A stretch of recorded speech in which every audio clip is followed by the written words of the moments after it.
Right now, more people are Googling, why can't I sell my house, than at any point in the last 20 years. And if you are a home seller, that should get your attention.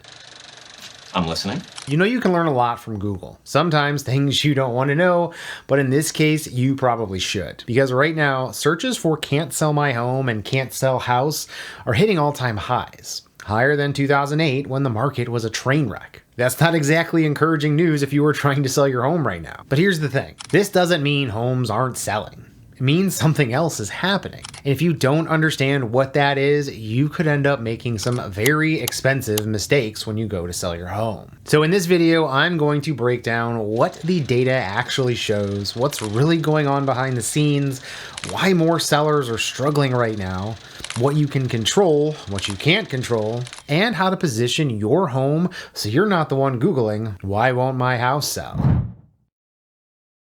Let's start with the headline. Searches for can't sell my home are up a lot. In fact, according to the data from Google Trends, interest in phrases like can't sell house and can't sell my home have recently hit all-time highs in the US. And this isn't just one random spike. Multiple outlets have picked this up. Reports from MarketWatch and MoneyWise have both highlighted that these searches are now higher than they were during the 2008 housing crisis. So this isn't just noise. This is a real trend. This surge in searches follows a year when existing home sales dropped to a 30-year low. Naturally, that leaves many homeowners feeling stuck, watching their homes sitting on the market longer than expected, and turning to Google for answers. It's important to note that Google Trends doesn't show exact search volume. It tracks relative popularity over time. Still, it clearly reflects growing frustration among sellers. At the same time, we're seeing some supporting data that lines up with this. Looking closer to home here in the Cleveland area where I live and work, in Cuyahoga County, the median single-family home value is sitting around $235,000, which is up about 7% from March of last year. But we're also seeing about 54% of homes selling below asking price. And it's taking longer to sell than they were a year ago. So more homes are sitting on the market longer. Price reductions are becoming more common, and inventory has been gradually increasing in many areas. Data from Redfin shows a growing percentage of listings with price cuts, and platforms like Realtor.com are reporting rising inventory levels, giving buyers more options than they've had in a while. And this is where things get interesting, because even Zillow has recently revised its housing forecast for 2026. Earlier projections had home prices growing a bit more, but their latest update is now calling for just under 1% growth nationally over the next year. That's basically flat. Not negative, but not exactly strong growth either. In fact, Zillow is describing 2026 as a market that is starting to rebalance, where supply and demand are getting closer to even, and price growth is slowing down as a result. So when you combine that with what we're seeing in search trends, more people searching can't sell my house, more homes sitting longer, more price reductions, it starts to paint a pretty clear picture. And now this is where people start to panic, because the assumption is if people can't sell their homes, the market must be crashing. Not so fast. Because if you zoom out just a little bit, you'll see something important. Homes are still selling every single day. Buyers are still out there.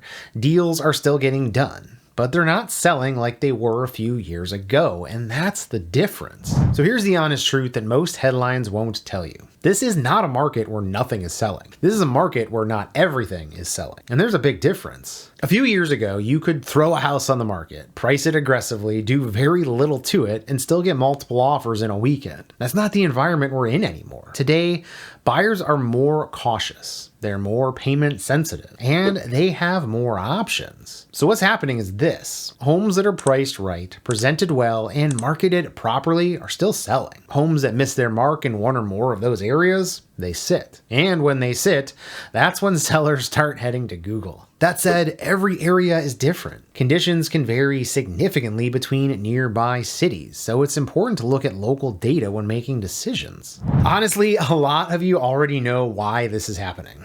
I see it in real time every day. Some sellers are overpricing their homes. That's definitely part of the issue. But on the flip side, some buyers are still struggling to accept where prices are today. So there's a bit of a tug of war happening, and it varies by location. In some cities here in the Cleveland area, we're still seeing multiple offer situations regularly. In others, homes can sit for weeks without a single showing. The difference often comes down to a few key factors. Location and condition matter, but most of the time it's price. If your home isn't getting traction, pricing is usually the first thing to revisit. There can be other factors, but that's the most common reason. Now let's look at some of the others. First is affordability. Even if rates have come down a bit from their peak, monthly payments are still high compared to where they were just a few years ago. So buyers are doing more math. They're being more selective, and they're walking away from homes that don't feel like such a good value. Second is more competition.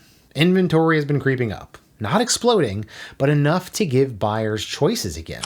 And when buyers have choices, they compare. And when they compare, average homes get exposed. Third is seller expectations. This is a big one. A lot of sellers are still anchored to what their neighbor got in 2021 or early 2022. And I get it. Those numbers were great, but that was a different market. Today's buyer is not paying yesterday's price for today's conditions. And when a home is priced based on the past instead of the present, it sits. And this shift isn't just anecdotal. It is showing up in the forecasts. Again, Zillow is now projecting a much more balanced market in 2026, with a very modest price growth and only slight increases in home sale activity, still below historical norms. So what does that mean?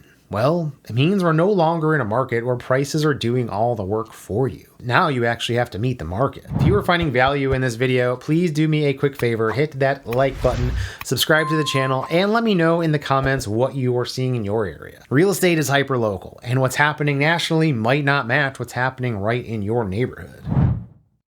Now let's talk about the part that actually matters, because there are things in this process you can control and things that you can't. Let's start with what you can control first. Pricing is the big one. Price is not just a number, it's a strategy. And in today's market, pricing correctly from day one is critical. Because the first 1 or 2 weeks your home is on the market, that's when you get the most attention. That's when buyers are watching.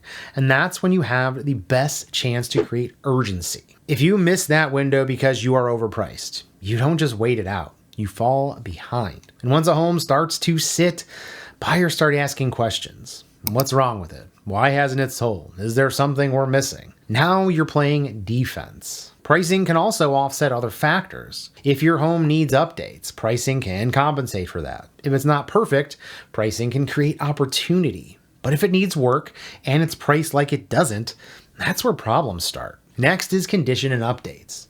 Your home does not need to be perfect, but it does need to meet expectations for its price point. Buyers today are comparing everything. So if your home feels dated, worn, or neglected, it stands out, and not in a good way. That doesn't mean you need a full renovation, but it does mean being honest about what needs to be cleaned, repaired, or updated, and what can be left alone. Sometimes a small investment up front can make a big difference in how your home is perceived. And then there is presentation and promotion. This is the part a lot of people underestimate. Photos matter.